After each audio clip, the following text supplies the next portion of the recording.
was. Yeah. Who was the greatest teacher for you in those early days? It's funny, man. I had a lot of them. My parents were great. Growing up, they instilled in me the importance of imagination, of curiosity, and understanding that, okay, if you want to accomplish something, I'm not just going to sit here and say, yes, you can do whatever you want.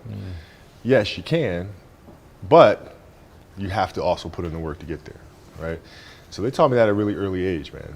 And when you grow up as a kid thinking that the world is your oyster and all things are possible if you put in the work to do it, you grow up having that fundamental belief. Yeah. Who was more influential for you, your father or mother? Both were influential at different points. Yeah. Right. My mom was there on a daily basis. My father was really influential at a really critical time where I had a summer where I played basketball when I was like 10 or 11 years old, in a very prominent summer league in Philadelphia called the Sunny Hill League, where my father played, my uncle played, and they were like all-time greats and all sorts of stuff. And Wilt Chamberlain played in the league, Earl of Monroe played in the league. And here I come playing, and I don't score 1 point the entire summer. Really? Not one. How old were you? 11, 10, 11. And you're playing against other 10, 11-year-olds? Uh-huh. And you didn't score once? Not one. Were you in the game? I was in the game. How did you not score? Because I was terrible. Really? Yeah. At 10, 11 years old, you were that terrible? Awful. I mean, and I had these big knee pads on because I was growing really fast. I had socks all the way up here, and I had like the high top skinny, fade, like skinny as hell.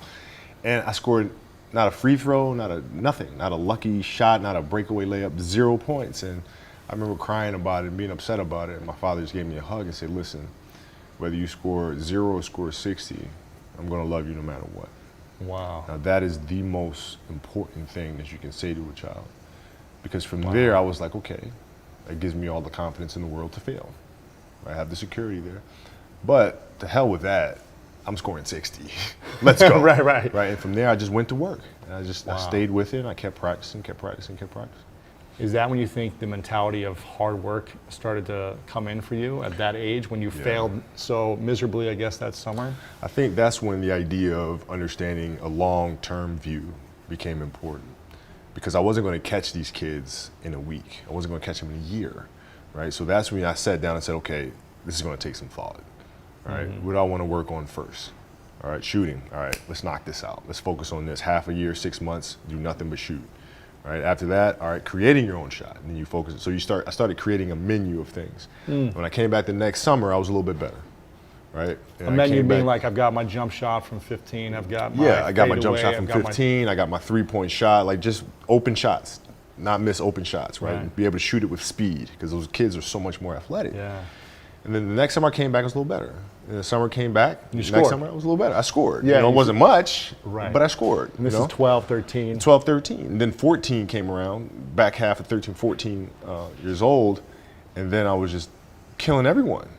And it happened in 2 years. And I wasn't expecting it to happen in 2 years, but it did, because what I had to do was work on the basics and the fundamentals, while they relied on their athleticism and their natural ability. And because I stick to the fundamentals, it just caught up to them. And then my body, my knees stopped hurting. I grew into my frame. And then your athleticism, once you have the fundamentals, exactly, the hard work, the mindset, and you tack on the athleticism, it's game over. Then it was game over. Wow. So from 13, you're good, average still? I was good. I was good. And then about the end of my right when I was turning 14, I became the best player in the state. At 14? At 14. So from 12 to 14, you went from scoring 0 to being the best in the state of all ages. Yep. But it's simple. Like, if you do the math on this, right? Like, if you're thinking about how often kids are playing, right? And I tell this to my daughter and my daughter's team as well that I coach. It's a simple thing of math. If you want to be a great player, if you play every single day, 2-3 hours, every single day, over the course of a year, how much better are you getting? Most kids will play maybe, an hour and a half, 2 days a week. Right. Do the math on that. It's not going to get it done. It's not going to get it done, right? So if you're obsessively training 2-3 hours every single day over a year, over 2 years, You already accelerate. You make quantum leaps, man. Just doing a summer camp for 2 weeks, you see a difference. I remember playing basketball growing up. You It's see it. You get a lot better, and you come back Yes. more confident playing on the playground with guys who used to beat you. Yeah, and I tell the parents on my team, I said it's when I say your kids are going to become great basketball players, and they're like, really? I'm like, yeah, it's not. There's no It's math. It's it. Show up every single day. Show up every single day. Do the work.